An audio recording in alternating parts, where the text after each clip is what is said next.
I've got that right, right? Yes, you did. Okay, yes.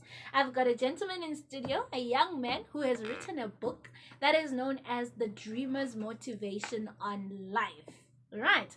I know Generation Z has decided, why do you write me a book to motivate me how to make money, but you don't have money? You'd motivate me how to dream, but you're not. Generation X's, they ask a lot of, Z's. They ask a lot of questions. Welcome to Studio Tabo. Madam Andani, I'm honored and humbled to be here. We're also humbled to have you in studio. So first things first, I just need you to, I've introduced you, Yes. but then I just want us to tell you about yourself. Who is Tabo? You know? Yes.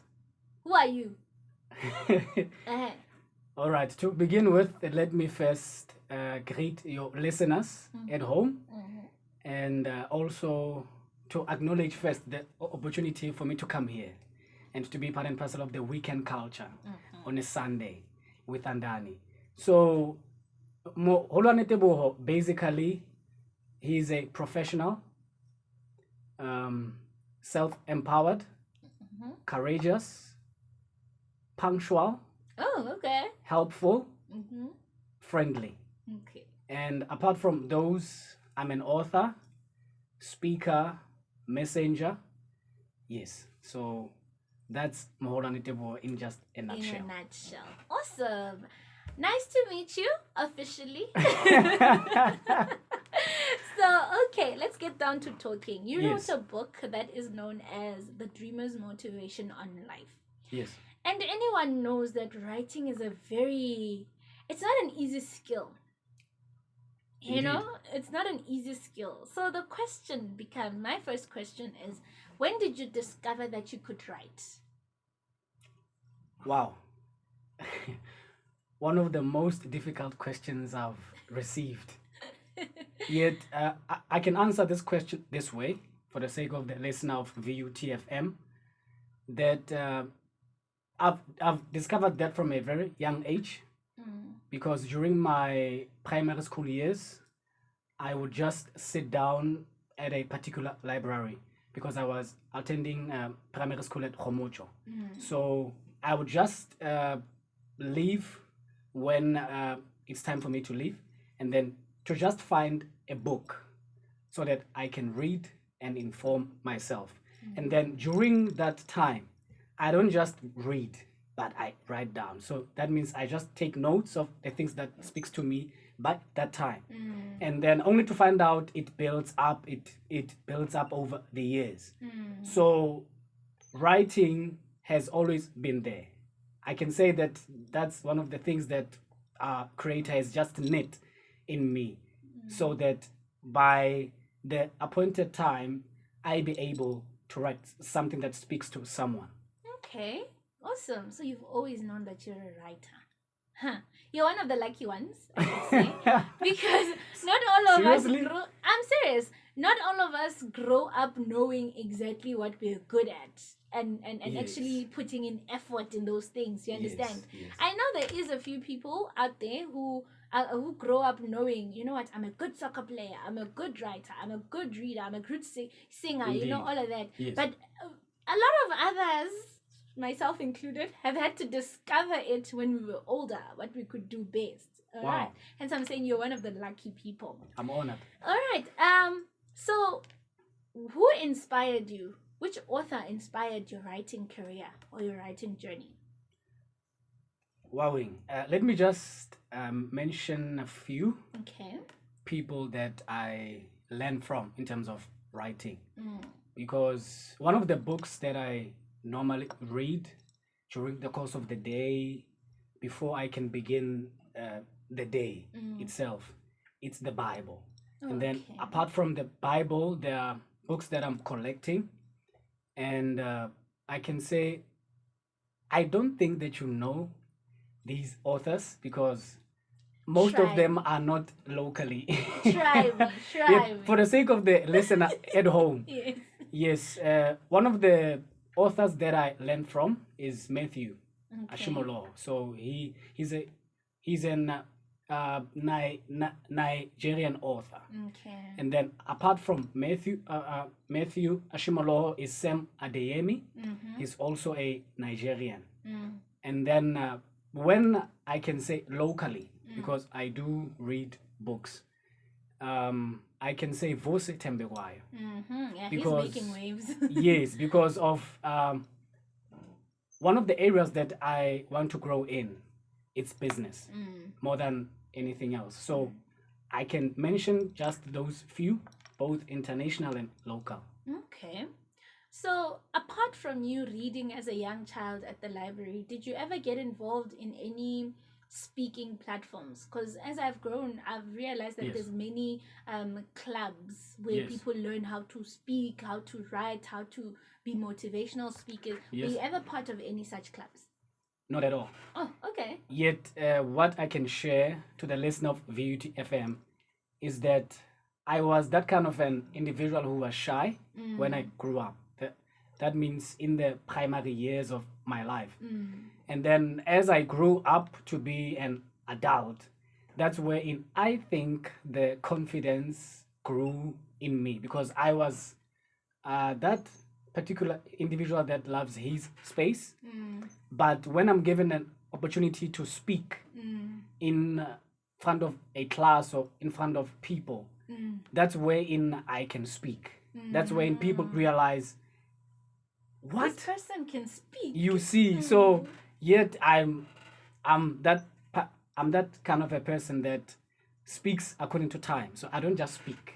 I speak according to time. So when it's time for me to speak, I speak. But when it's time for me to silent, I become silent. I'm hearing a lot of wisdom here. I speak when I need to speak.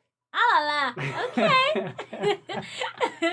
Okay, a lot of wisdom for a young man. But anyway, all right. Yes. Right now, you know how the culture of reading is dying in our society, Yes. especially with social media. Yes, it does. It's rare where you find a child spending time Okay. on actually just reading a book instead of being on TikTok or Twitter or Facebook or Facebook. whatever. You understand? Yes. I'm not gonna lie, I'm no different. In a day, I pick up my phone more than I actually pick up the book. Yes. I'm gonna be honest. I'm being very, very honest. You are So- not alone. So with the culture of reading dying, Yes. how do you plan to contribute into, bringing dying. back, into bringing back the culture of reading, bringing back the interest of reading? Yes. I can answer that question this way. As an African and South African individual, especially when it comes to reading itself, because it's something that's dying, yes, especially on libraries. If one can check the libraries, there are books, but there aren't people who are going into those libraries and borrowing the books to read, or reading a newspaper, for instance. But when we speak about social media, everyone is there. So what I can think or suggest based on that is, because readers are leaders, by the way. Yes. So you can't speak of something that it's not in you. So I think as young as we are, or as old as we can be, we should advise also to other people to start reading books. And that can begin with smaller things, like watching news on TV, and then making time for every task that you are doing during that course of a day. Because it's not that you must read 10 books a day. Yeah. There's someone listening to us right now on Weekend Culture that even a singular book, he or she can read it. Even a newspaper, he can't or she can read it. But when something has been made, I think through music, like for instance, in an audio format Okay, kind of yeah. thing, then that particular thing, it can be relevant to him or her. So I think also government has to instill that in us. But how? How do they instill the reading culture in us? It commences with the relevant programs, especially from an educational point of view, because Yeah. that's when things begin.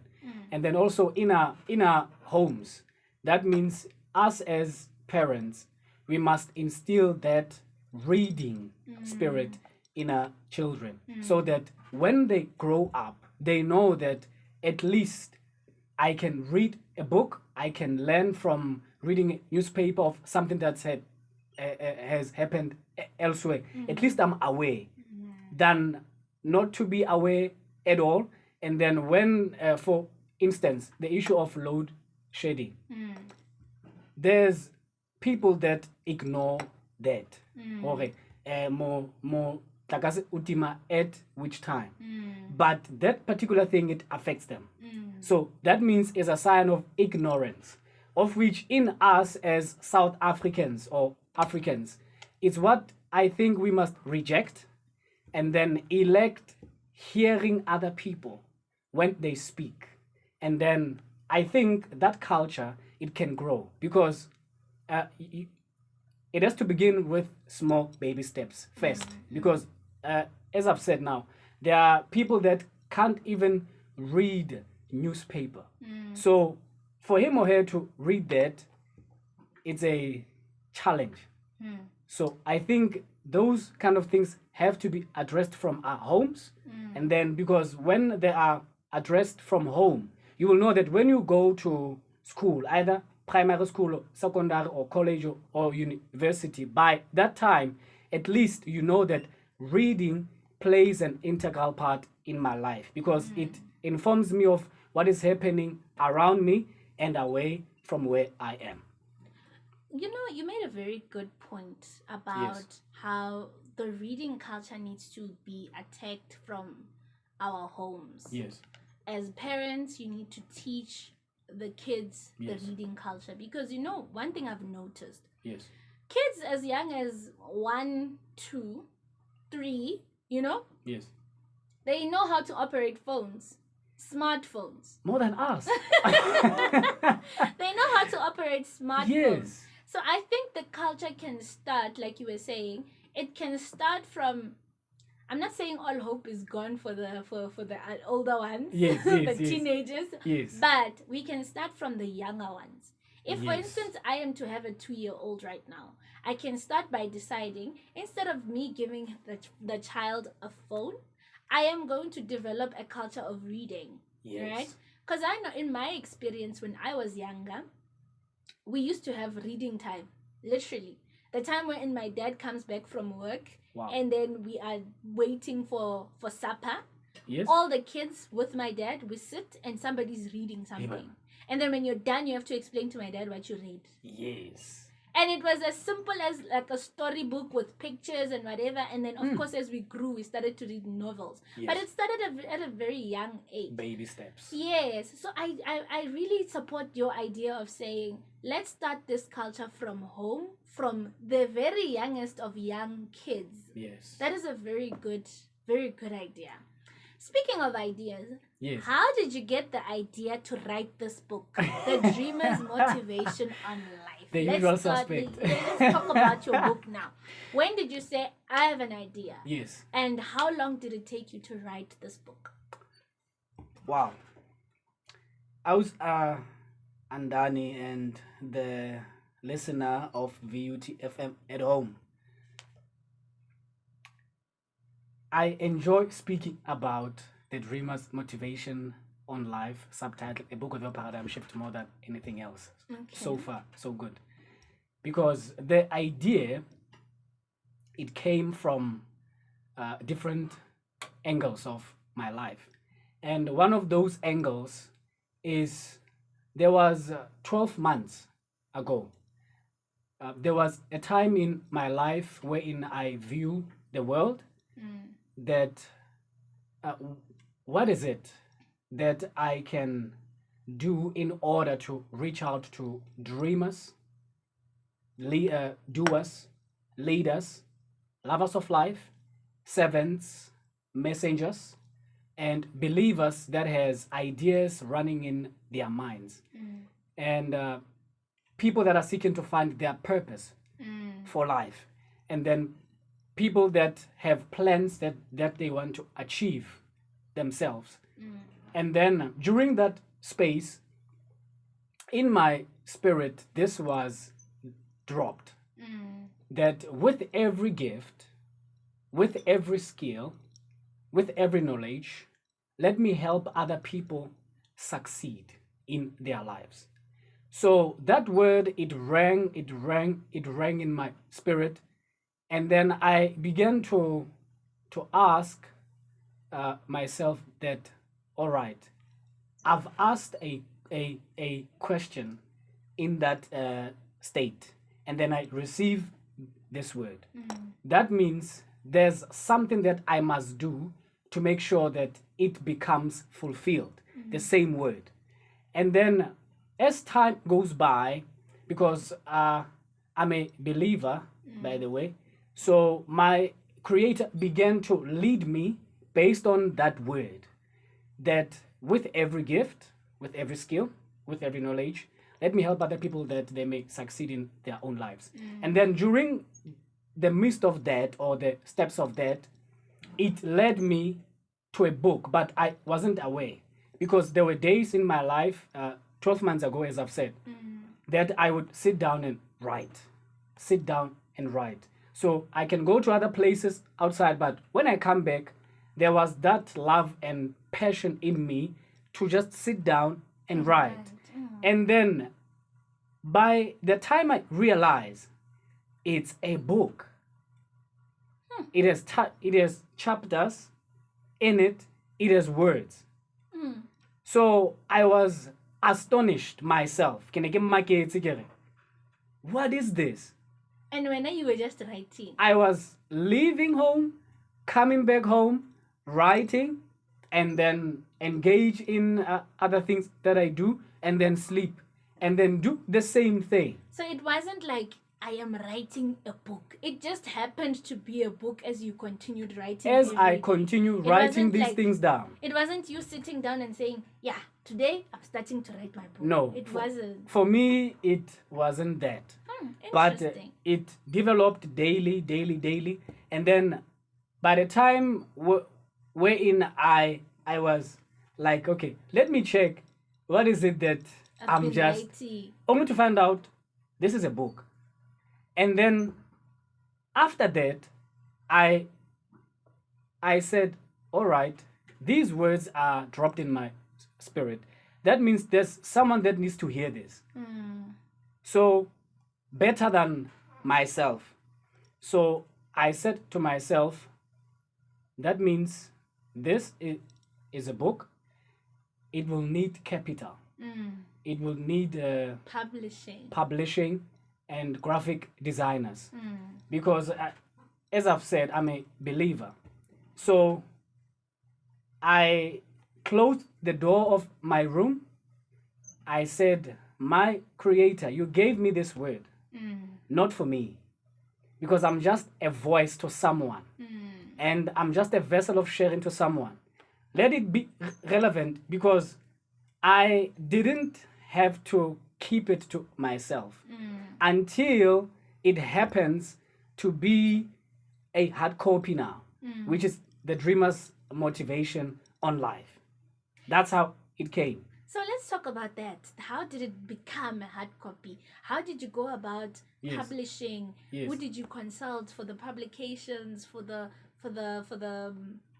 graphic designs, as you're saying, all of these everything. things? How did it all come together? Yes. During the process of writing those words down, before it can be a book, already I was receiving visions and dreams while I'm fast asleep. There will be that moment wherein I receive something that's blue, something that's green, something that's gold. And then I would just wake up and said, all right, let me just write it down. And then go back to sleep.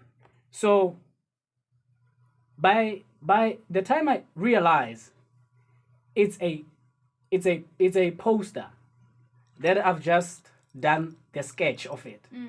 So I said, all right, that means this is a poster for this book.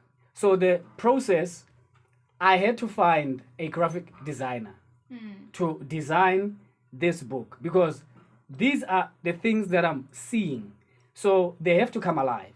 And then I found a graphic designer at Val Triangle, and then I explained to him, can you just design for me this? Just design these posters. And then he designed posters, and then he said, okay, they will cost this much. And then I said, okay, just keep them for me. I'll just come pay for them later, because he's my brother. And then I came back to pay for those photos, and then collecting them, and then arriving back at home. Now, as I was continue now to say, all right, this is a book, then it needs a publisher now, because it can't be possible without that. And then I had capital that was ready for me to use it for whatever that I want to do, because I grew up loving to save. Okay. So that particular capital, I said to myself, I don't know how much it cost to publish a book, but I think what I have is enough. So you are self-published. Independent publisher. Okay. So I was led to a publisher. His name is Ezekiel. I was led to him because during the conversations that I do with other people, and then I got his numbers from that particular person. And then only to find out now everything is beginning to fall into place. Okay. Yes. So to just cut the long story short, that's how it happened. Okay. For it to be what it is now. All right. No, interesting. We're gonna continue talking to you more about your book and about all other things that I'd like you to share with the young ones out there. Yes. But for now, let us listen to some music by Melinda the vocalist featuring Questa and Tabzi, and the name of the song is called Makala. My Nguni is bad, guys. But anyway, 40 minutes after the hour, 1 p.m. is the time. You are still on the Weekend Culture right here on VUTFM 96.9. And yeah, after our music, you're going to get back to our author so that he tells us more about his book. Okay, there we go. So I have to allow music to play. And Muti by Black Diamond. That is the song that I just brought to you right here on the Weekend Culture on VTFM 96.9. I'm still here in studio with our author, and he's gonna give you a bit of a detail on what is it that you can expect to find from his book, which is known as The Dreamer's Motivation on Life. What is that book about? What does it talk about? Just give us a highlight of what are you revolving around? Yes. All right. The Lesson of VUT FM. The book is about a dreamer that's hopeless, and a doer that's faithless, leader that's disempowered. That means a leader that doesn't have a certain direction of his or her life.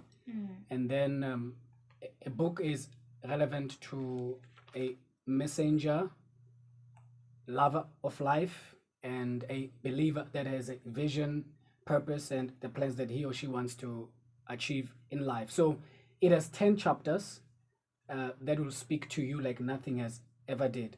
And then chapter 1 is entitled The Dreamer's Motivation on Life. And then chapter 2, Awareness of This Dreamer. Chapter 3, Above All, You Shall Rise. Chapter 4, Be No One But Yourself. Chapter 5, forgive but forget not to learn. And chapter 6, be close to change makers in your circle. And other chapters, I think the listener of VUT FM has to do the discovery of them. And then when he or she get him or herself a copy. Okay, so how do people contact you for their copies and all of these things? Social media handles, whatever. All right. The people, they get the book from us by calling or SMS on 062 121 4740. Let me repeat that. 062 121 4740. Or they can just WhatsApp us on 062 121 4740. It's 062 121 4740, or telegram us at Moholwane Teboho Books. Or they can just email us on info at moholwanetebobooks.co.za, so that we can communicate with them. And then also the book, Madam Andani, is available on Amazon. Okay. That means when they can go on Amazon.com, it will display. Then there's a search tab there. They just type the Dreamers Motivation on Life, it will display, and then they download it from there. And also they can go to goodreads.com and then online, and then when it is displayed, there's a search tab there.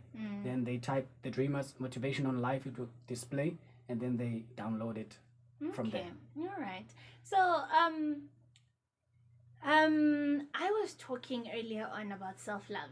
Yes. That's my topic usually every Sunday. I talk about how do you show yourself a little bit of love. You know, as a society, we come down to living our lives with the expectation of other people showing us love, right? Yes. But then I believe that it's important for us to do it for ourselves as well. Yes, it is. So today we're talking about loving ourselves enough to allow ourselves to rest without feeling guilty, right? Because the body is not made of steel. You do get tired. Even steel rusts and eventually, Yes, you know? it loses color. Exactly. So now, what is your process of resting? Like with all the book writing and everything that you're doing, how do you ensure that you get a little bit of rest? What is your, and this is the kind of rest I'm talking about, whether it's emotional, physical, mental, whatever. Yes. Wow. One of the most challenging questions I've ever been asked. Okay. Yet I can answer this question this way for the sake of the listener of VUT FM. Is that one of the things that I do to just calm down, to just rest, and then to show myself love is to be at a park somewhere. Okay. It can be in Val Triangle, but as long as there's an open view for me, and then there's a chair, and then I can just go there and then just be quiet. Because as I've said, I'm a not talkative individual, but when it's time for me to talk, I do talk. So I just find a place wherein that's quiet, and then I just go there and then keep quiet, and then think of the things that I want to achieve, things that I believe to do, and also apart from just going to a park, I just listen to music. Okay. Gospel music, and then if I'm not listening to gospel music, I just be around people. And then yes, I think those are the things that keeps me calm from everything. That's you taking a break from life, basically. Break from life. To be around people, and then just socialize, or to go to a park to sit there, perhaps with a book, or to just find a place. So apparently, resting your mental rest, if I should put it that way. Mental rest. Mental rest. it can happen by you writing down some of your thoughts. Apparently, writing down some of your thoughts Yes. comes down to it's considered part of resting. Do you agree with that, and why? Yes, I do agree with that, because there are those people that are busy during the course of the day, and also during the course of the week, due to work, due to serving, going out to a business somewhere, attending an event, or people coming to your home, and then all that you would least to do is to just uh, like to not be around people, and then to write whatever that you want to do for the following day, and then just to write it down, so that you don't forget that when you wake up tomorrow, and then you just commence wherein you wrote, and then You've written you begin your day. And Okay. I think it's one of the things that are important. All right. Okay. I'm not really an expert on writing and all of that, but I will take your word for it. Anyway, we're gonna listen to some music by Amanda Black, and the name of the song is called Kahle. And then Tebelebe comes through with the song Jepson. So what I'm gonna need you to do is to stay tuned right here as we're listening to all this music, and then we're gonna come back with our game for today. Of course, you know we always have riddles on my show. There's no way we can leave the show without playing a little game of riddles, and me and my guests are gonna be doing just that as we move on to the third and last hour of the show. It's 2 minutes before the hour 2 p.m. So, yeah, what I need you to do is stay tuned, and I'll be right back. This is the Weekend Culture on VUTFM 96.9.